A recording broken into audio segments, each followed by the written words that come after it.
Capítulo 12. Y ahí está la funeraria de Potter. La mayoría de las blancas casas de madera de la calle Potter, en Potter, Virginia Occidental, que hace las veces de depósito de cadáveres del condado de Rankin, el forense es un médico de cabecera llamado Dr. Akin. Si decide que una muerte es sospechosa, el cadáver se envía al Centro Médico Regional de Claxton, en el condado vecino, cuya plantilla dispone de un patólogo titulado. Clarice Starling, que se trasladaba a Potter desde el aeródromo en el compartimiento trasero de un vehículo policial, tuvo que apretujarse contra la mampara reservada al detenido para oír al policía que mientras conducía iba explicando estas cosas a Jack Crawford. En la funeraria estaba a punto de celebrarse un entierro. Los asistentes, campesinos endomingados en sus mejores galas, hacían cola en la acera entre unos bojes de tallo alto recortados en forma de bola, y se arracimaban en los escalones aguardando para entrar. La casa, que estaba recién pintada, y los escalones no quedaban a plomo, aparecían desviados en direcciones contrarias. En el aparcamiento privado situado en la parte posterior del edificio, donde aguardaban los coches fúnebres, había dos policías jóvenes y otro de más edad que charlaban bajo un olmo desnudo con dos soldados de las Fuerzas Armadas Estatales. No hacía el frío suficiente para que les humeara el aliento. Cuando el coche penetró en el aparcamiento, Starling contempló a esos hombres y supo de inmediato de qué ambiente procedían. Supo que habían nacido en casas que en lugar de armarios tenían roperos disimulados con cortinas, y supo también qué tipo de prendas había en los roperos. Supo que esos hombres tenían parientes que colgaban la ropa en unos clavos hundidos a martillazos en las paredes de los remolques en que habitaban. Supo que el policía de más edad había crecido en una casa que tenía en el porche la bomba de agua de la cisterna y que en la primavera, cuando llegaban las lluvias y el barro, había caminado hasta la carretera para tomar el autobús de la escuela con los zapatos colgados al cuello por los cordones, como hiciera de niño su padre, el de ella. Supo que se llevaban la comida a la escuela en unas bolsas de papel manchadas de grasa a fuerza de tantos usarlas, y que después de comer doblaban la bolsa y la guardaban en el bolsillo trasero de los vaqueros. Y no pudo dejar de preguntarse qué sabría Jack Crawford de esa gente. Por la parte interna de las puertas traseras del vehículo policial no había manecillas, cosa que Starling advirtió cuando Crawford y el policía salieron del vehículo y se dirigieron hacia la entrada posterior de la funeraria, y tuvo que ponerse a golpear los cristales hasta que uno de los guardias que estaban bajo el olmo la vio, y entonces llegó el chofer sonrojado a abrirle la puerta. Los policías la miraron de soslayo cuando pasó junto a ellos. Uno la saludó con un respetuoso «señora». Ella correspondió con una inclinación de cabeza y un esbozo de sonrisa mientras se dirigía a reunirse con Crawford en el porche trasero. Cuando se hallaba ya a prudente distancia, uno de los policías jóvenes, un recién casado, comentó rascándose la barbilla, «no es ni la mitad de guapa de lo que se imagina». «Pues, ¿sabes lo que te digo? Que aunque se imagine que es una preciosidad, no queda más remedio que estar de acuerdo con ella», replicó el otro joven.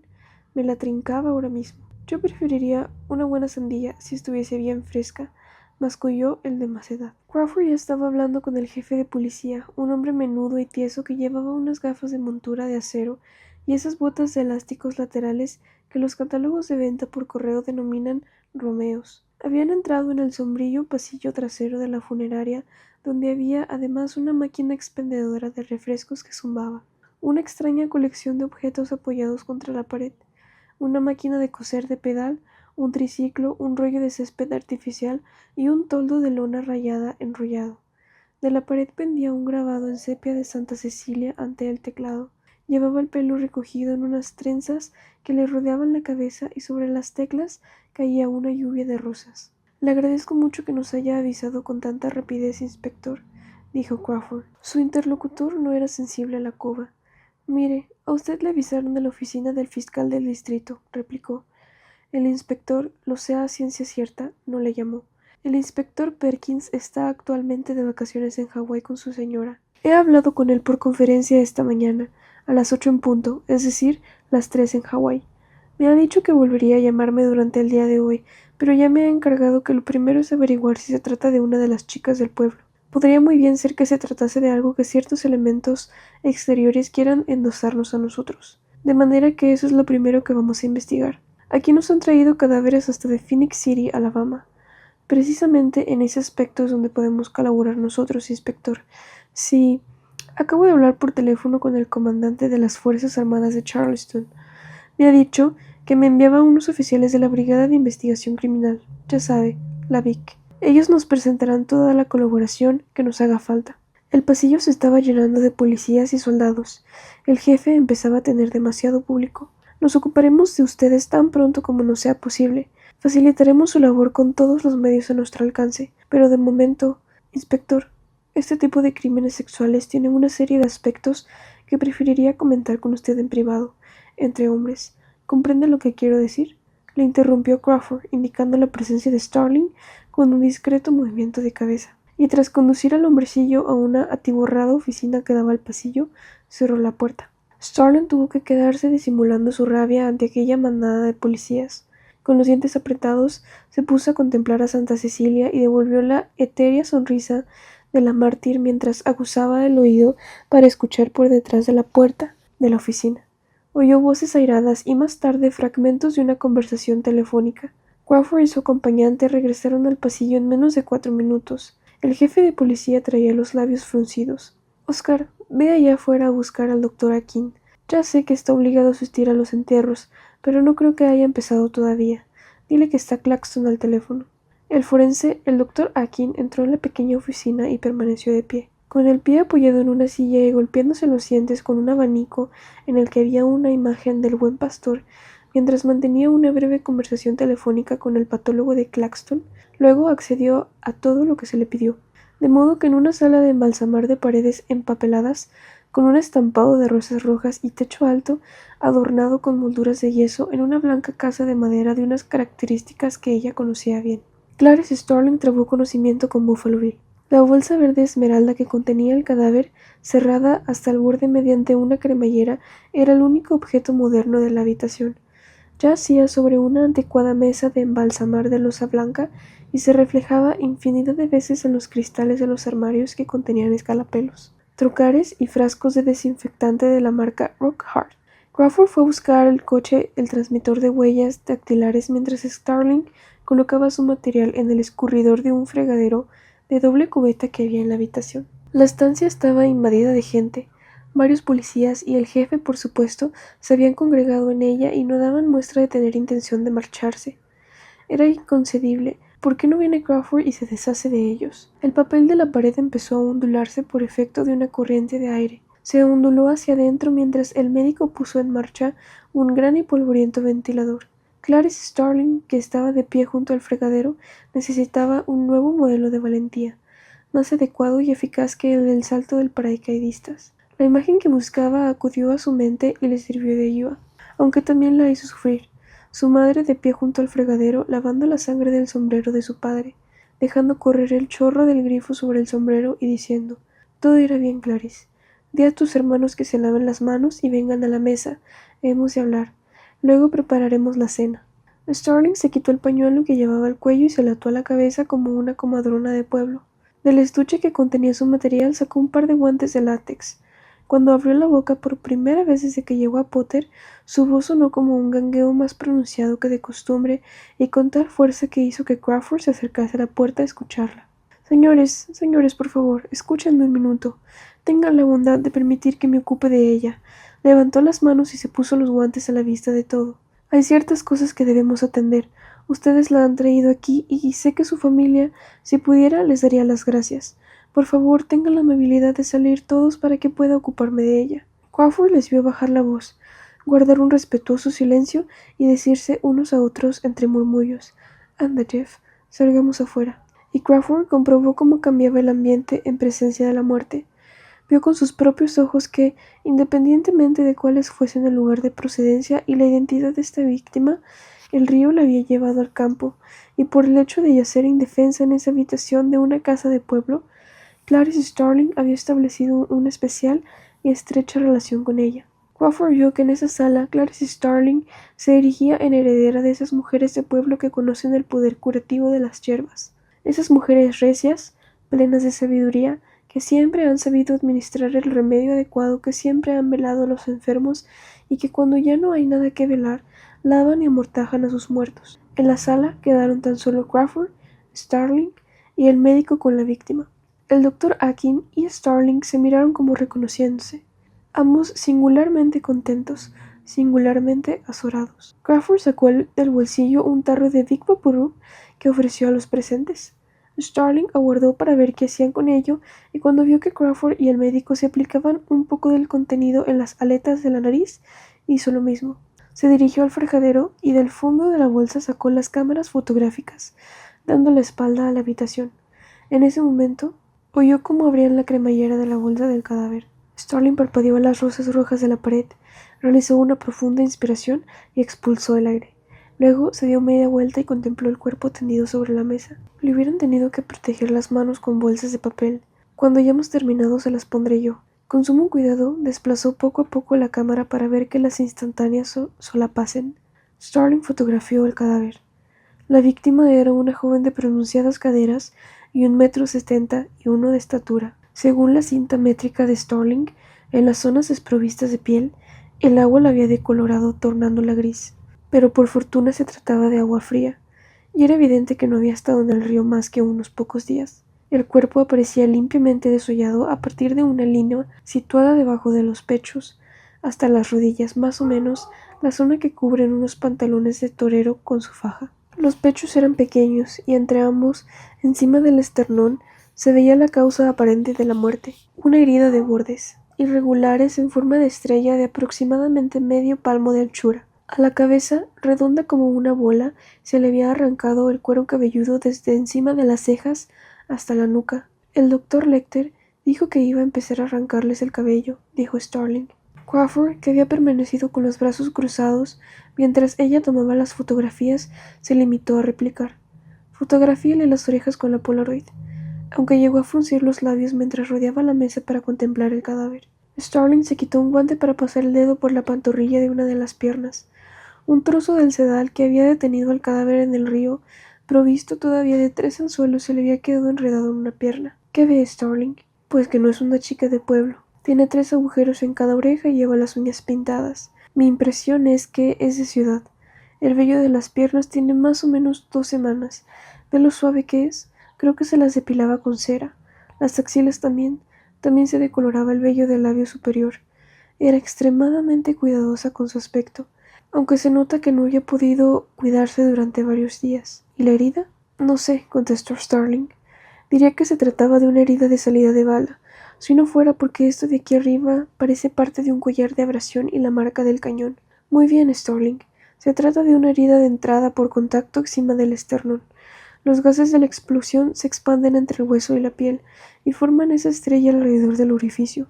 Al otro lado del tabique se oyó sonar un armonium. Era el entierro que empezaba en la sala principal de la funeraria. «Qué muerte tan injusta», comentó el doctor Akin, limitando su colaboración a esas palabras y subrayándolas con sentidos gestos de cabeza. «Tengo que asistir al menos a una parte del entierro. Las familias esperan que acompañe al difunto al cementerio. Lamar vendrá a ayudarles en cuanto termine de tocar los himnos del servicio. Confío en su promesa de conservar las pruebas para el patólogo de Claxton, señor Crawford». «Tiene 2 uñas rotas aquí en la mano izquierda», observó Starling cuando el médico hubo salido. «Están rotas a ras de carne, y en las otras hay suciedad, y algunas partículas duras. ¿Podemos tomar muestras?» «Tome muestras de partículas y también un par de muestras de esmalte», respondió Crawford. «Luego les comunicaremos los resultados». Lamar, un enjuto empleado de pompas fúnebres que despedía aroma de whisky, entró en la sala cuando Clarice estaba ejecutando la orden de Crawford. «Ha debido trabajar usted de manicura», comentó. Les alegró descubrir que la víctima no tenía marcas de uñas en las palmas de la mano, indicación, como en los otros casos, de que había muerto antes de ser sometida a lo demás.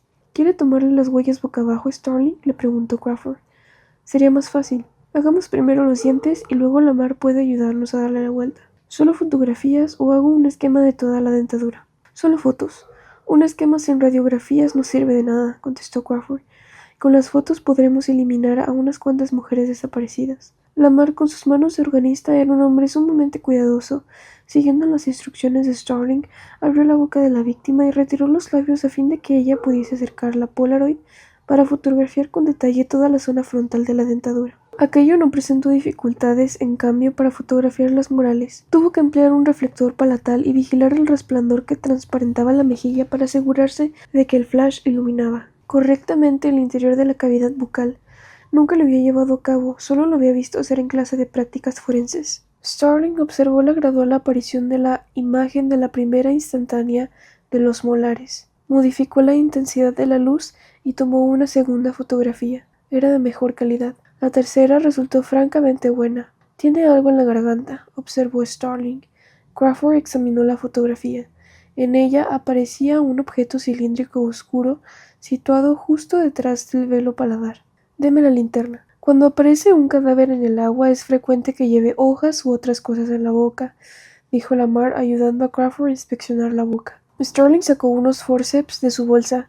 Miró a Crawford desde el otro lado del cadáver. Él asintió con un gesto. Clarice tardó menos de un segundo en extraerlo. ¿Qué es? ¿Una vaina con semillas? Nada de eso, es el capullo de un insecto, repuso Lamar. Tenía razón. Starling lo depositó en un frasco. Tendrían que enseñárselo al encargado del servicio de extensión agraria, comentó Lamar. Una vez colocado boca abajo, tomar las huellas de la víctima fue fácil. Starling se había preparado para lo peor, pero no hizo falta emplear los tediosos y delicados métodos a base de inyecciones ni ampliar las protecciones para dedos lastimados. Imprimió las huellas en una cartulina fina que sujetaba a un aparato en forma de calzador. Tomó también una serie de huellas plantares, por si no disponían de otra referencia que las tomadas en el hospital al nacer. En la parte alta de los hombros faltaban 2 trozos de piel idénticos de forma triangular. Starling tomó fotografías. Mídalas, ordenó Crawford. A la chica de Akron le hizo un corte en la espalda al rajarle la ropa. Era poco más que un rasguño, pero coincidía con el corte que había en la blusa que se encontró junto a la carretera. Esto, no obstante, es nuevo, no lo había visto en otros casos. Esa marca que le cruza la pantorrilla parece una quemadura, observó Starling. Eso lo tienen muchos viejos, comentó Lamar. ¿Cómo dice? Preguntó Crawford. He dicho que eso lo tienen muchos viejos. Le he oído perfectamente. Lo que quería es que me lo explicase. ¿Qué quiere decir que lo tienen muchos viejos? Los viejos mueren muchas veces tapados con una esterilla eléctrica que, aunque no está muy caliente, les produce esas quemaduras. A un muerto una estrella le produce quemaduras, porque no hay circulación sanguínea. Le diremos al patólogo de Claxton que lo compruebe y nos diga si esa marca es posterior a la muerte, le dijo Crawford a Starling. Producida por el silenciador, el tubo de escape de un coche, seguramente, añadió Lamar. ¿Cómo dice? Por el silenciador, que eso lo ha producido el silenciador del tubo de escape de un coche. Mire, a Billy Petrie lo mataron a tiros y lo metieron en un maletero de su coche. Su mujer anduvo buscándole con el coche durante 2 o 3 días. El silenciador del coche se calentó y cuando lo trajeron aquí tenía esas mismas quemaduras, solo que en la cadera, explicó Lamar. Yo no puedo transportar la compra en el maletero de mi coche porque el helado se derrite. Excelente explicación, Lamar. Ojalá trabajase usted en mi departamento, dijo Crawford. ¿Conoce a los individuos que lo encontraron en el río? Jabo Franklin y su hermano Bubba. ¿A qué se dedican? A pelearse en el mus, a burlarse de la gente que no se mete con ellos. Uno entra en el mus para tomar una copa después de pasarse el día contemplando a los difuntos. Y al momento, anda, Lamar, siéntate ahí y tócanos Filipino Baby. Te hacen tocar Filipino Baby 30 veces en ese viejo piano cochambroso. Eso es lo que le gusta a Jabo. Bueno, invente la letra si no lo sabe. Te dice, pero esta vez procura que rime. Tiene una pensión de los veteranos de Vietnam que cobra por Navidad.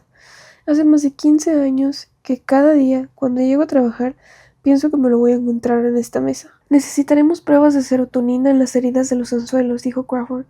Le voy a enviar una nota al patólogo. Esos anzuelos están demasiado juntos. ¿Cómo dice usted?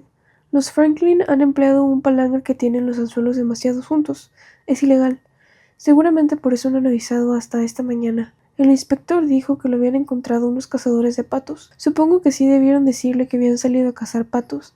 También le dirán que una vez pelearon con Duke Omuka o Honolulu, formando equipo con Satélite Monroe, y créaselo, si quiere. Y si le gustan las agachadizas, coja un saco y aunque estemos en época de veda, le llevarán a un sitio donde se hartará de cazarlas, y luego le pondrán una partidita de billar. ¿Qué opina usted que ocurrió, Lamar? Los Franklin calaron en este palangre. Con estos anzuelos tan juntos no hay duda de que es el suyo. Y estaban tirando de él para ver si habían cogido pescado. ¿Por qué está tan seguro? Porque esta señora no está todavía a punto de flotar. Es cierto, Por lo tanto, si no hubiesen tirado del palangre, no la habrían encontrado. Seguramente se asustaron y al final vinieron a denunciarlo. Si quiere, el guarda forestal puede confirmárselo. Veremos, repuso Crawford.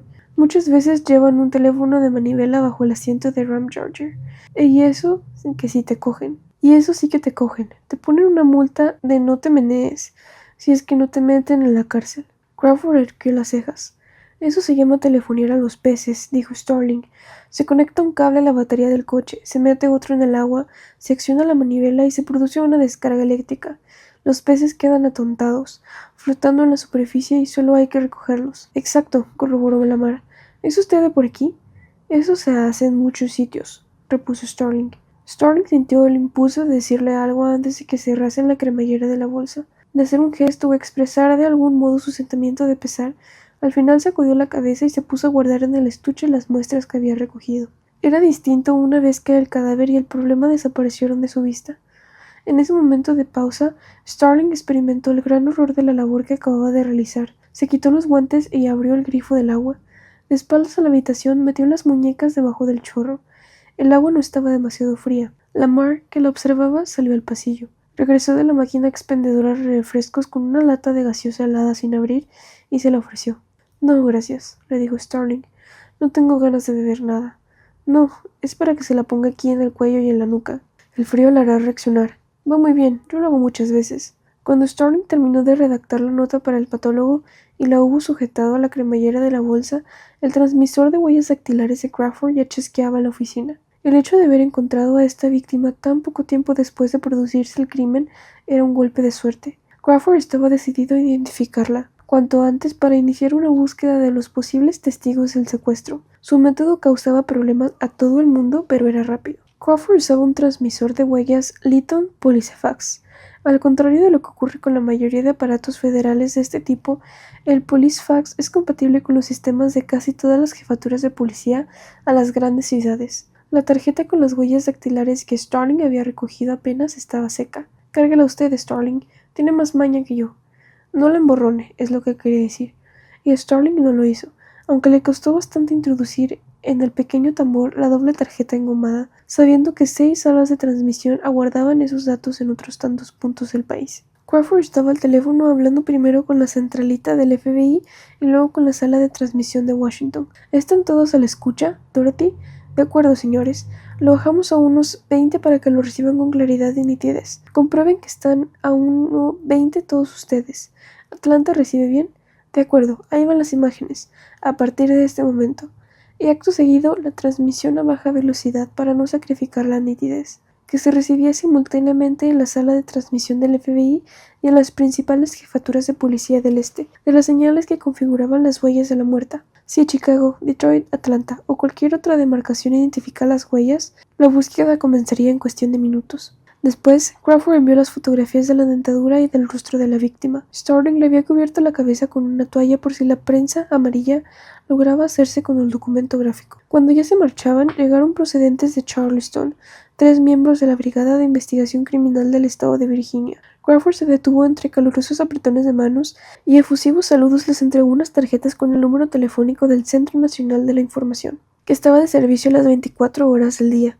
Starling se dedicó a observar cuánto tardaba el jefe en establecer con ellos un clima de cooperación basado en vínculos puramente masculinos. Sí, naturalmente, claro que llamarían para comunicar cualquier descubrimiento.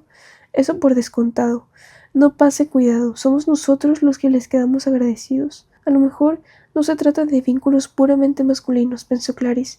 Con ella también daba resultado. Lamar agitó los dedos desde el porche cuando Crawford y Starling se alejaron en el vehículo policial conducido por el chofer en dirección al río Elk. La gaseosa todavía estaba fría. Lamar la llevó a la despensa y se preparó un refresco para él.